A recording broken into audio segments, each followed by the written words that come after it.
Wednesday. It's Wednesday, November 20th, 2019. And this is the Pro and Con Show. And I'm your host, Michael James Ott. Welcome to the show. So, the show, again, just a brief summary, trying to encourage people to be better citizens, to, at least be open to listening to opposing views, because other people have other information, surprisingly not. And, with the full amalgam of the information, the pro and the con, that's the name of the show, the for and against, the good and the bad, then we can go forward together kind of on the same playing field. Now, a lot of times I'll talk about the information streams that are coming at you and how, they're not focused on the facts, which the facts are the who, the what, the where, the when, and that only occupies a few minutes of, things that people care about. And the other 24-hour cycle that these people try to fill are just filled with, opinion and prognostication and prediction and bias. Okay, and again, the multiple streams that you receive, pick one: Huffington Post, Breitbart, Fox News. Pick one. They are under no obligation to tell you the truth in any way, shape, or form. And in fact, if you go on Facebook or Twitter, they're under no obligation to tell you the truth. So better be, hey, I'm seeking the truth. The who, the what, the where, the when. And how do you find the truth? It's the same thing if you walk in the middle of an argument between two kids or whatever. Hey, who started it, why, blah, blah, blah, and you're going to get all kinds of stuff. And the reality is it's an amalgam of what you're told. That's where the truth lies. But anyway, so while that's going on, and right now there's a tremendous amount of focus on the impeachment hearings, which are going on in Congress right now. There's some interesting hearings yesterday. I hope you watched. I certainly did. There's some today, which I'm probably not going to watch in their entirety because I'm actually volunteering. There's an event for St. Jude's, and that's the Children's Research Hospital, a great organization, by the way. If you can't help them by volunteering locally to help them raise funds, please go to their website and donate. And, oh, by the way, a shining example of what happens if you change your definition of success away from accumulation of wealth, influence, and power, and into a definition of service to the planet and the people on it. St. Jude's. All right, so this is actually part 3 of a 3-part series then. Instead of doing all those kinds of things, we're going to talk about a topic that, of course, is very emotional, highly charged, especially given the fact that our two-party system and the puppeteers that control the dynamics and the vitriol that coming out of that two-party system, they are very happy to, beat the drum on both sides, the war drum, okay, and to try to separate people. Then they only have to worry about they've got a 40% or 50% or whatever percentage of the country that they can snare in with their drumbeat and hold kind of in their tribe or in their cult. Then there's only a small percentage that they have to try to influence on a regular basis to try to turn the tide over the other side who's doing the same damn thing. And so abortion is, of course, a very serious, very, very serious issue. And all of these major issues, whether it's tax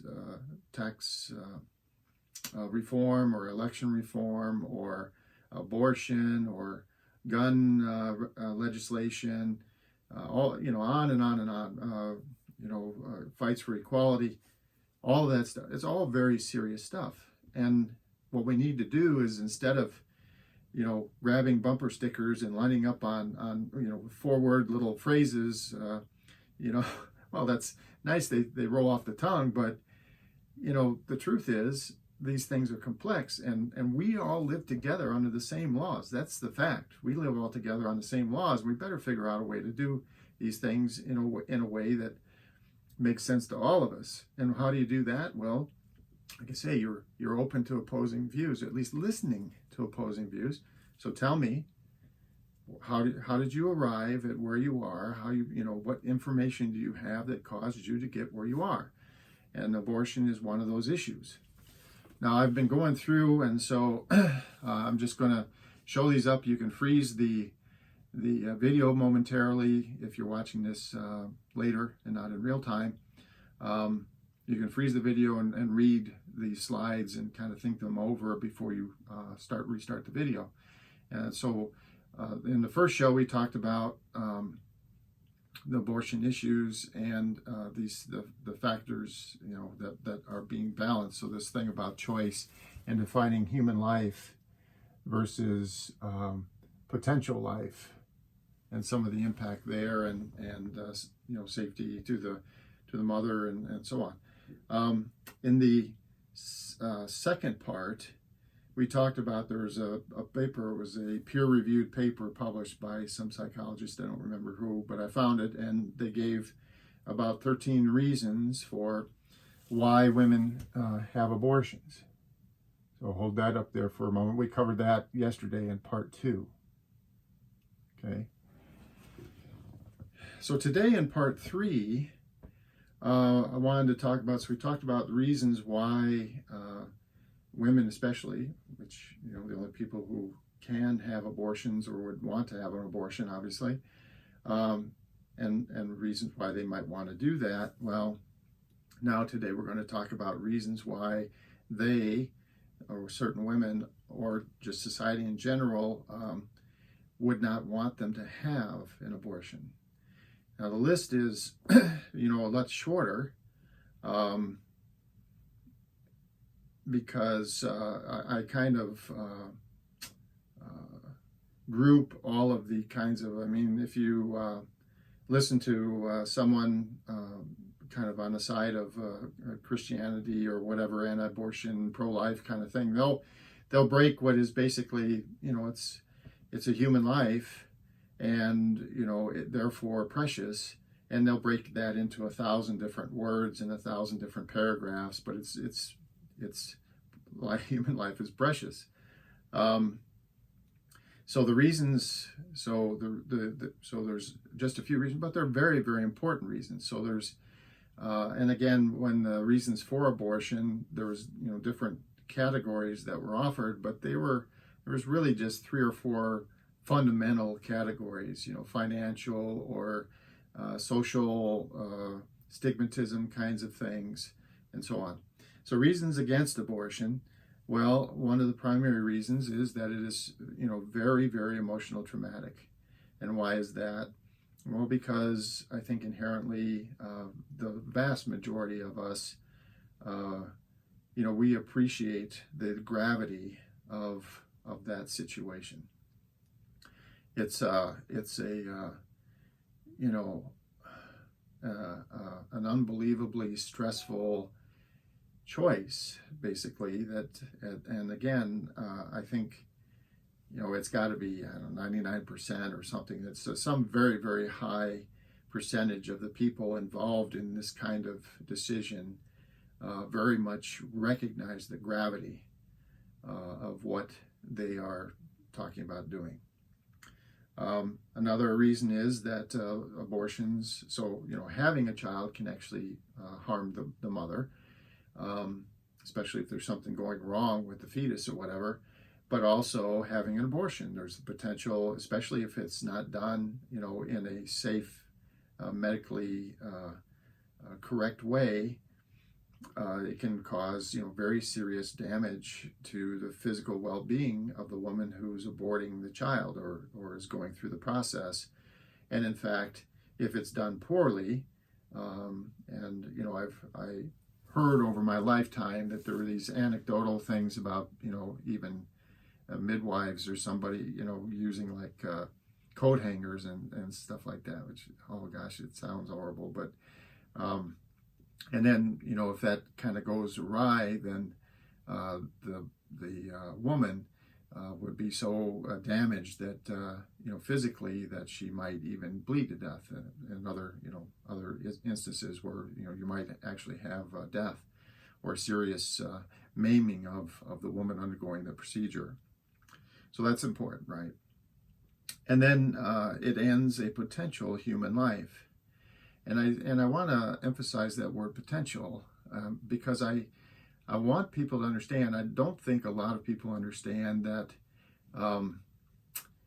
it appears that the doctors and scientists who study our biology, they have identified that it's when we as humans have sex and there's the sharing of sperm from a man to a woman, there's a very high percentage of conceptions that actually occur. But what happens is that, and it's kind of unique to the human species, a very high percentage of those conceptions fail.